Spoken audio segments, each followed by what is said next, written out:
आपसे कह रहा था, मैं अपने कार्यकर्ताओं को एक को भी जब ये कहते हुए सुनता हूं ना, साहू जी हम क्या कर सकते हैं, अरे तुम क्या नहीं कर सकते हो?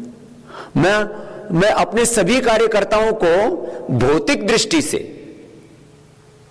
अपने से समर्थ मानता हूं। जब मैं घर से चला था, आप सुनो जरा इस बात को, जब मैं घर से चला था तब मेरे पास में 500 रुपए नहीं थे। आप जितने भी बैठे हो घर से चले थे तो कितने रुपए लेके चले थे बताओ?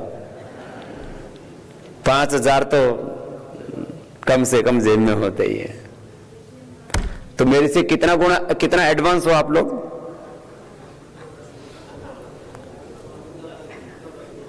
$500 और 5000 कितना हो गया? 10 गुना। 10 गुना तो हो ही। अच्छा, मेरे पास तो बैंक बैलेंस 0 था और आज भी 0 है। तुम्हारे पास तो बैंक में भी कुछ ना कुछ तो होगा ना? लाख, 2 लाख, 5 लाख, 10 लाख, कुछ तो करोड़ों भी दबा के बैठे हुए हैं। मेरे पास 500 रुपए, बैंक बैलेंस 0। क्यों? खाता ही नहीं था, आज भी नहीं है। और आज भी झोला रखता हूं बिना पैसे वाला। जहां जाता हूं वहां की टिकट झोले में आ जाती है, जब वापस आता हूं तो भी टिकट रहती है। प्लेन में खाता कुछ हो नहीं। राजनीति वाले तो बोलते हैं पैसे की दृष्टि से, कोई ईमानदार हो तो बोले ना खाऊंगा ना खाने दूंगा। मैं तो खाना भी ना खाता हूं ना खाने देता हूं, वहां तक भी। अरे कम खाओ, खुश रहो। तो मेरे से ज्यादा पावरफुल हैं आप लोग। आप अपने आप को ये मत समझिए कि मैं क्या कर सकता हूं, हमेशा ये सोचिए मैं क्या नहीं कर सकता हूं। भगवान ने सारा सामर्थ्य मुझे दिया है। ये कभी मत सोचिए कि मैं क्या कर सकता हूं, मैं क्या नहीं कर सकता। ऐसा उत्साह का सागर हो आपके भीतर, इतना सामर्थ्य है आपका। आपको करना है, क्या क्या करना है। इसलिए मैं इस बात को कहा, जी हम क्या कर सकते हैं जी? अरे क्या नहीं कर सकते? मैं आपके सामने बैठा हूं, आज ने मोदी जी प्रधानमंत्री जी बने हैं। बोले ये नई जोड़ी बनी है, एक फकीर की और एक वजीर की। पहले दोनों थे फकीर, अब एक बन गया वजीर, और एक है पूरा फकीर फक्कड़।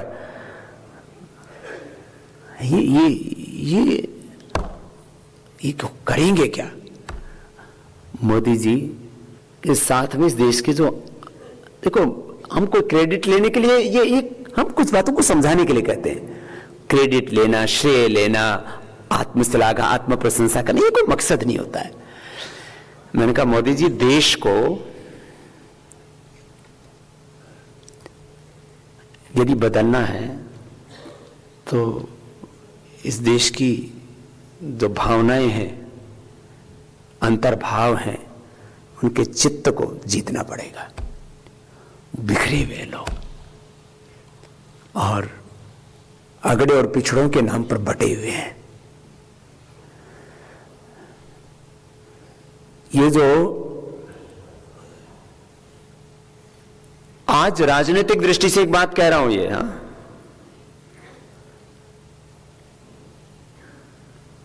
जो पिछड़े हैं, दलित हैं, शोषित और वंचित यदि मोदी जी के साथ जुड़े हैं, यह जब मोदी जी आए तो आपने देखा सारे संतों ने एक ही बात को फिर उठाया। हमने एक प्रस्ताव रख दिया, पूरे देश के कार्यकर्ताओं में इस बात को छेड़ दिया। हमने कभी जातिवाद की राजनीति नहीं की है, ना कभी जातियों और मजहबों के नाम पर देश को बांटने के बारे में सोचा, ना आज सोचते, ना कभी सोचेंगे। लेकिन हमने उस चीज को इस तरह से लिया कि आज राजनीति में जो अगड़े और पिछड़ों के, दलितों के, शोषितों के, वंचितों के जो तथाकथित रहनुमा बन चुके थे, वो पिछड़े, अति पिछड़ों के, दलितों के, शोषितों के, वंचितों के रहनुमा वो सारे धरे के धैर्य रह गए और एक नया मसीहा हमने खड़ा कर दिया उसमें।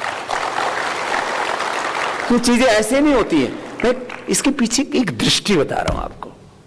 कहां से चीजें खड़ी होती हैं कि मोदी जी किसी राजवंश में पैदा होकर के आए, किसी बड़े घराने में पैदा हुए थे। आप कॉर्पोरेट सेक्टर के बारे में सोचें। आज देश के 2-3 धनी लोगों के बारे में मैं आपसे बात करूं। यदि अनिल अग्रवाल जो वेदांता ग्रुप के मालिक हैं, चेयरमैन हैं, एमडी हैं, पटना के एक सरकारी स्कूल में, जैसे स्कूल में हम पढ़े ऐसे स्कूल में वो पढ़े। आज वो दुनिया के ताकतवर लोगों में से एक है, लेकिन पढ़ के कहां से आया? सरकारी स्कूल से। वही जो पुरानी जो हम लोग पहनते थे, नीचे खाकी और ऊपर नीली सी होती ना, पुरानी सरकारी स्कूलों की वही ड्रेस हुआ करती थी सारे देश की, वही पढ़ा हुआ। रिलायंस ग्रुप को लेकर के कई तरह की कंट्रोवर्सीज खड़ी की जा सकती है, लेकिन एक बात तो निर्विवादित है कि धीरू भाई अंबानी ने 1000 रुपए से अपनी कंपनी शुरू की और आज लाखों करोड़ का साम्राज्य खड़ा कर दिया। कहां से? एक साधारण परिवार से था, एक छोटा सा आदमी था। ये उदाहरण कोई आर्थिक दृष्टि से, राजनीतिक दृष्टि से या सामाजिक आध्यात्मिक दृष्टि से कोई एग्जाम्पल सेट नहीं कर रहा हूं। मैं एक साधारण बात बता रहा हूं कि दुनिया में जितने भी असाधारण कार्य हुए हैं वो साधारण लोगों ने ही किए हैं। ये निष्कर्ष, असाधारण कार्य साधारण लोगों ने किए हैं। और यही मैं बच्चों को और बड़ों को हमेशा प्रेरणा देता और उनका उत्साह जगाता। वैदिक शौर्य गीत, हमने एक पुस्तक निकाली यहां से। आदरणीय रामनाथ वेदालंकार जी ने कुछ वेद के मंत्रों का चयन करके और रखा हुआ था, तो हमने कार्यकर्ताओं को बांटी। वैदिक शौर्य गीत। अग्नि ही अस्मि जन्मना जात वेदा घृतम में चक्षु अमृतम मासन अर्क सिधातु रजसो विमान अजस्रो घर्मो हविरस्मि नाम अहम इंद्रो न पराजिज्ञ कृतम में दक्षिणे हस्ते जयो में सभ्य आहित है। मैं कभी पराजित होने वाला नहीं। वेद के मंत्रों का उद्घोष। मैंने हमेशा एक चीज को देखा, आज जो भी कुछ मैंने अपने, देखो आंतरिक जीवन में भी उत्साह से कार्य होते हैं। जहां भी अध्यात्म के जिस धरातल पर हम आज खड़े हैं और जहां हमारा गंतव्य वहां में पहुंचना है, सारे काम उत्साह से। लेकिन आज जो भी मैं कुछ देश और दुनिया में कुछ भी कर पाया हूं तो उसके पीछे एक ही शब्द है, उत्साह, उत्साह, उत्साह। शौर्य, पराक्रम, शौर्य, पराक्रम, पुरुषार्थ। जगो, जगाओ। एक क्षण के लिए भी अपने मन में निराशा नहीं आने दो। एक क्षण के लिए भी। क्यों आ सकती है निराशा? मैं बार बार बोलता हूं, अशुभ का एक क्षण के लिए भी स्वागत नहीं करना है। परोपे ही मनस्पाप किम सस्तानी संससी। ये बात आपने मुझसे हजारों बार सुने होंगे, और जितनी बार सुनते हो उतनी बार ही आप और ऊर्जा से भरते हो और अपने स्वधर्म में लग जाते हो पूरी ताकत के साथ। ये तो मैं कह रहा था, अब यह जो योग क्रांति, आयुर्वेद क्रांति, स्वदेशी क्रांति, व्यवस्था परिवर्तन की क्रांति के बाद अब ये शिक्षा की महाक्रांति, ये सबसे बड़ी क्रांति मान रहा हूं मैं कह रहा था अभी तो राजनीति में बदला क्या है? अभी तो विधायिका बदली है खाली, अभी कार्यपालिका, न्यायपालिका, पूरी खबर पालिका, पूरा समाज बदलना बाकी है भाई। आप सोच रहे हो ना कि अब तो बहुत बड़ा बदलाव हो गया। कुछ लोग तो इसी में संतुष्ट हैं। स्वामी जी बहुत अच्छा लगता है, कभी सोचा नहीं था।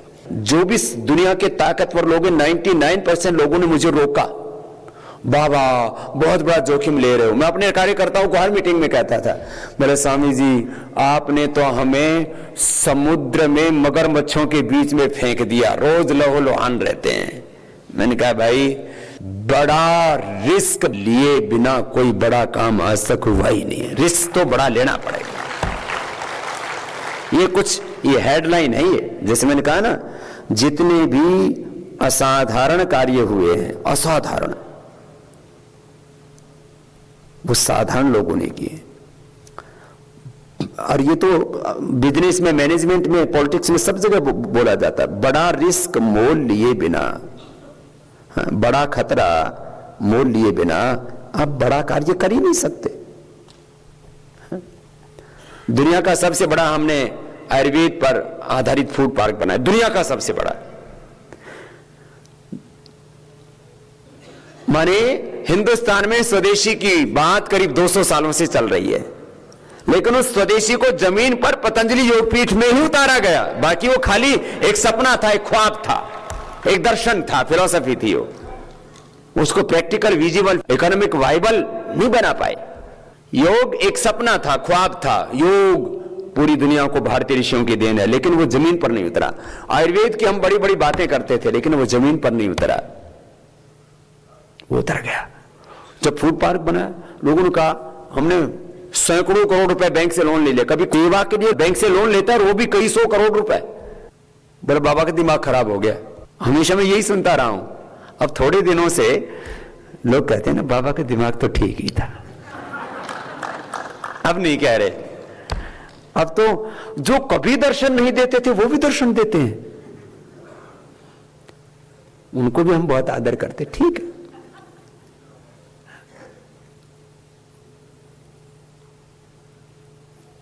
अब मैं आपसे बात कर रहा था, ये आचार्य कुलम का काम है ना, ये दुनिया को बदलने वाला काम है। देश नहीं, दुनिया को बदलने वाला काम। और ये संघर्षों के दौरान ही खड़ा हुआ था। अब आपसे कह रहा हूं, आप कोई इसकी प्रस्तावना भाई राकेश जी ने, जयदीप जी ने, सबने रख दी है।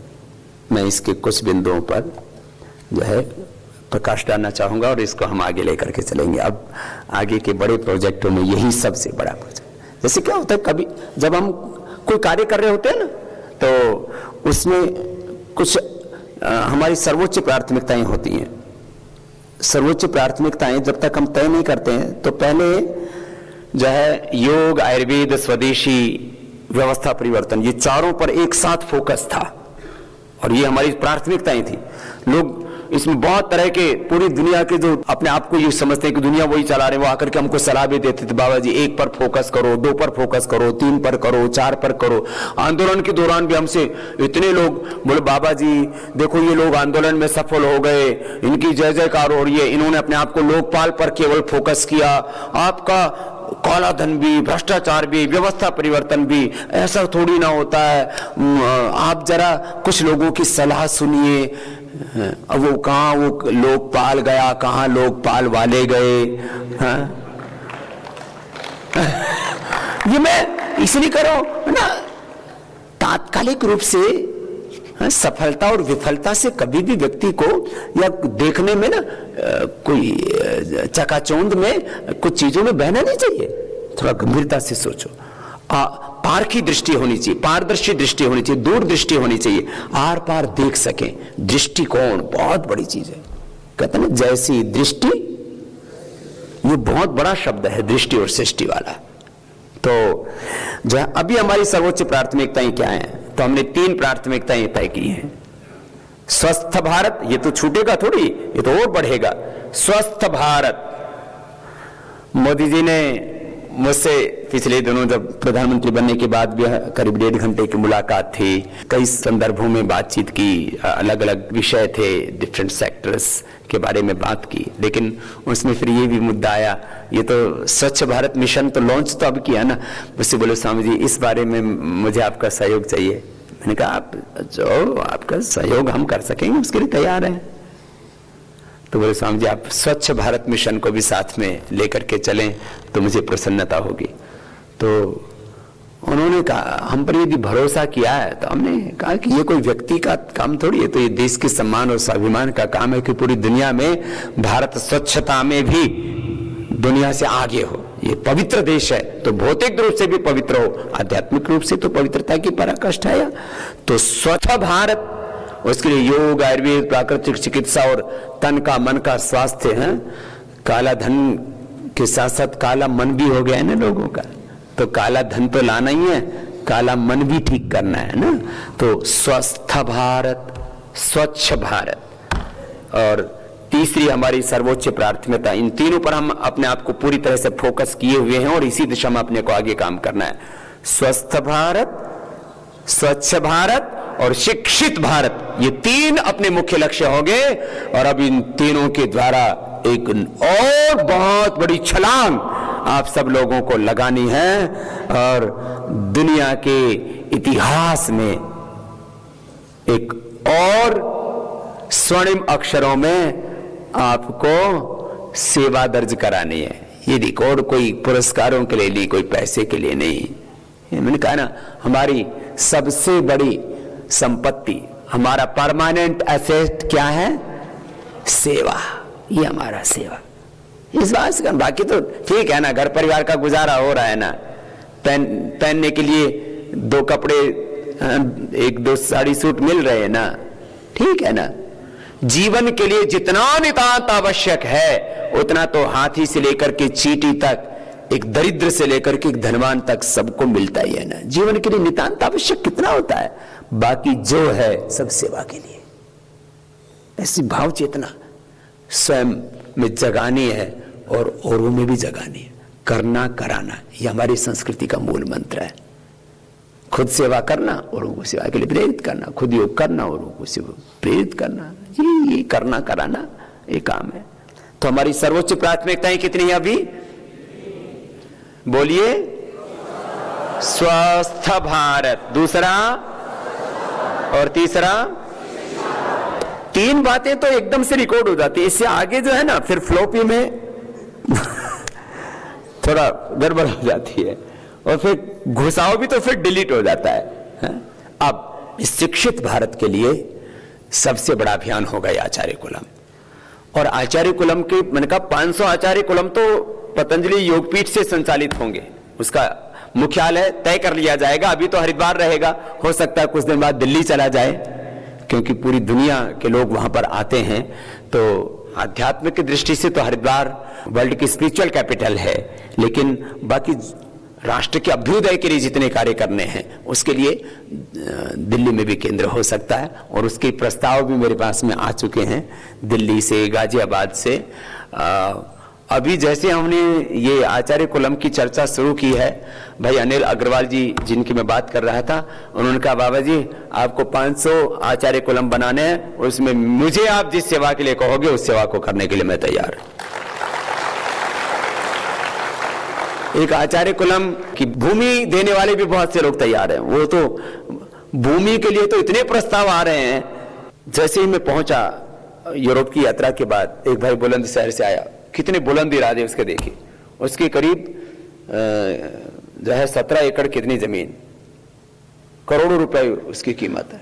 बोले बाबा जी मुझे अपनी पूरी जमीन आचार्य कुलम के लिए देनी है। मैंने कहा अपने लिए? बोले अपने लिए भी उसी में एक छोटा सा कोठड़ा बना देना। और बना हुआ है, बोले मेरा उसमें एक छोटा सा मंदिर और एक कमरा मैंने बनाया हुआ है, और वो जमीन और मेरा गांव में घर भी है। वो सब कुछ मैं आपके चरणों में सौंपना चाहता हूं। बस मेरी जितनी सांसें हैं मैं अपनी आंखों के सामने जो वहां सेवा हो रही है उसको देख लूंगा, और जो आप सेवा लगाएंगे उसको कर लूंगा। जिंदगी को एक मकसद मिल गया है। नहीं तो यही सोचता था मेरी जमीन का होगा क्या। उनको कोई संतान नहीं है।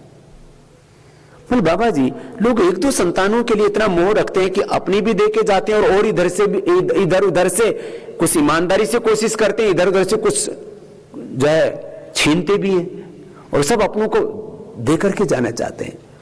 मैंने कितने लोग ऐसे देखे। बोले बाबा जी कुछ अविवाहित हैं, विवाह नहीं किया, बहुत लोग हैं जो विवाह नहीं करते हैं, ठीक है, जरूर अपवाद रूप में होते हैं। बोले अब हम सोचते थे हमारे पास में जो भूमि है, हमारे पास में जो संपत्ति है, इसका होगा क्या। तो अब जब उनको आचार्य कुलम के प्रस्ताव के बारे में जानकारी मिली है तो चारों तरफ से देश में प्रस्ताव आ रहे हैं। एक बार उन सब का हम अभिनंदन करते हैं। कुछ उसमें अविवाहित हैं, कुछ उसमें निसंतान हैं, कुछ उसमें किसी की चाहे रंजिश में, किसी का दुर्घटना में, किसी का रोग में रंजिश में, दुर्घटना में किसी के बच्चों की अकाल मृत्यु हो गई, तो किसी के जो है बच्चे इतने समर्थ हैं कि अपने माता पिता को गौरव देने के लिए कुछ सेवा करना चाहते हैं। ऐसी कितने लोग भूमि देने के लिए, कितने लोगों के तो तैयार भवन थे, कुछ लोग स्कूल चला रहे थे लेकिन उनको चलाने में फिर संतुष्टि नहीं मिली तो उन्होंने फिर बंद कर दिया। कुछ लोगों के अभी चल भी रहे हैं लेकिन वो चल रहे हैं उससे संतुष्ट नहीं है। बोले बाबा जी हमारे ये स्कूल बना हुआ है, बिल्डिंग बनी हुई है, 5-10 करोड़ रुपए का इंफ्रास्ट्रक्चर है वहां पर, ये बना हुआ पूरा का पूरा इंफ्रास्ट्रक्चर लैंड हम देना चाहते हैं, आप इसमें आचार्य कुलम चलाओ। ऐसे ऐसे चारों तरफ से प्रस्ताव आ रहे हैं। ऐसे बहुत लोग सेवा करना चाहते हैं, उनको जगह नहीं मिलती है कि कहां हमारे इस साधन का सदुपयोग हो। पतंजलि योगपीठ ने पिछले 20 वर्षों में एक प्रामाणिकता पैदा की है कि पतंजलि योगपीठ ने 1 रुपए का भी दुरुपयोग नहीं किया, 1 रुपए का दुरुपयोग नहीं किया, और अपने लिए तो उपयोग भी नहीं किया। जमीन पर सोना, इतना सा खाना। देखो अभी हो सकता है गुरु से शिष्यों का पेट थोड़ा अव्वल दर्जे का होगा, नहीं? आपका ख्याल रखने वाले कितने लोग हैं जी? घर परिवार के 10-20 लोग, और मेरा ख्याल रखने वाले और मुझे खिलाने वाले लाखों करोड़ों लोग। यदि थोड़ी थोड़ी भी आहुति देता तो अभी महायज्ञ हो गया होता।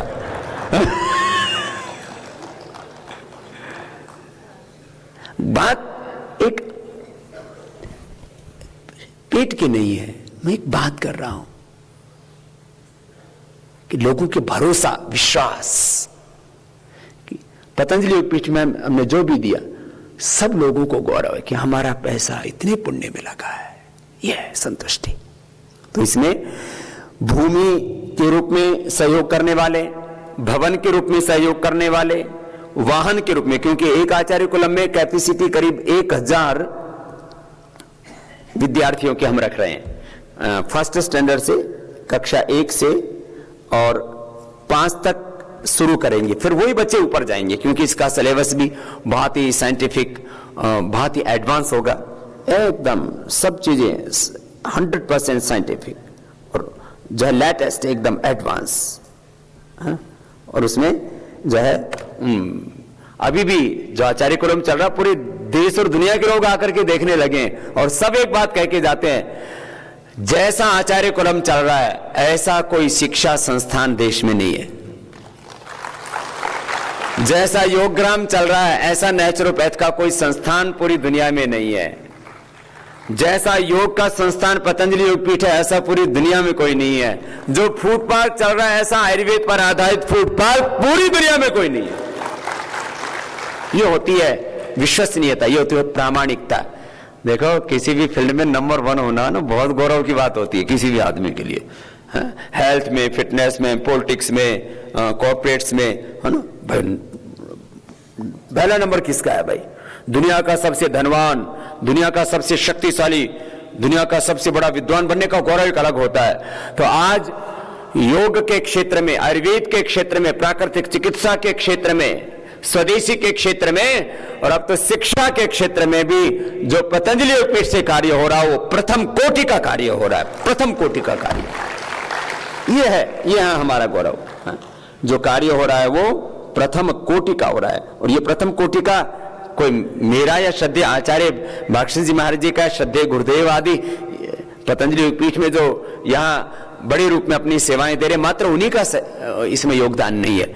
यदि आज पतंजलि योगपीठ को विभिन्न क्षेत्रों में प्रथम कोटि का संस्थान बनाया तो आप हजारों लाखों कार्यकर्ताओं की उसमें बहुत बड़ी भूमिका और देश के करोड़ों लोगों का की श्रद्धा, विश्वास, निष्ठा, उनका सहयोग उसमें आहुति के रूप में रहा, तब ये चीज खड़ी हुई है। ये जो इसका श्रेय आप सबको है। मैं तो हमेशा बोलता हूं कलेक्टिव क्रेडिट, और यही है, सत्य यही है। अब इस काम में आचार्य कुलम में मैंने उसका कहा, उसके जो है सीबीएसई से भी ज्यादा साइंटिफिक, उससे भी ज्यादा एडवांस वो उसका सिलेबस होगा। और उसकी भूमि, भवन, वाहन, क्योंकि 1000 बच्चों को सराउंडिंग जो भी एरिया होगा 20-25 किलोमीटर का, वहां से वो बच्चे आ सकेंगे। हमने वैसे फर्स्ट टारगेट किया हमने बड़े सिटीज को, लेकिन कहीं कहीं हम फर्स्ट में तहसीलों को भी कर रहे हैं। कई बार जिला नाम होता है लेकिन उसका जो है जो बड़ा केंद्र होता है तहसील भी होता है कहीं कहीं। और कहीं हमने ये देखा है कि फर्स्ट टारगेट हमने एक जिले में एक का रखा है, क्योंकि हमें स्थानीय लोगों से भी सहयोग लेना है। एक आचार्य कुल हमको प्रारंभिक स्तर पर जो है भूमि के अलावा, भूमि देने वाले बहुत लोग हैं, उसमें कोई चिंता मुझे नहीं है, ऊपर से कम 3 से 5 करोड़ रुपए का पहला इंफ्रास्ट्रक्चर के लिए फंड चाहिए। उसमें 3 से 5 करोड़ रुपए में करीब करीब जो है 70% योगदान हम करेंगे और करवा देंगे। 30% तो आप लोग कर ही सकते हो, क्यों जी? शिष्यों को तो ऐसा होना चाहिए कि स्वामी जी आप 30% में रहो, 70% हम करेंगे यहां। लेकिन यहां तो गुरु ऐसे दयालु हैं तुम्हारे, खुद ज्यादा करते हैं, तुमसे थोड़ा सा कराते हैं।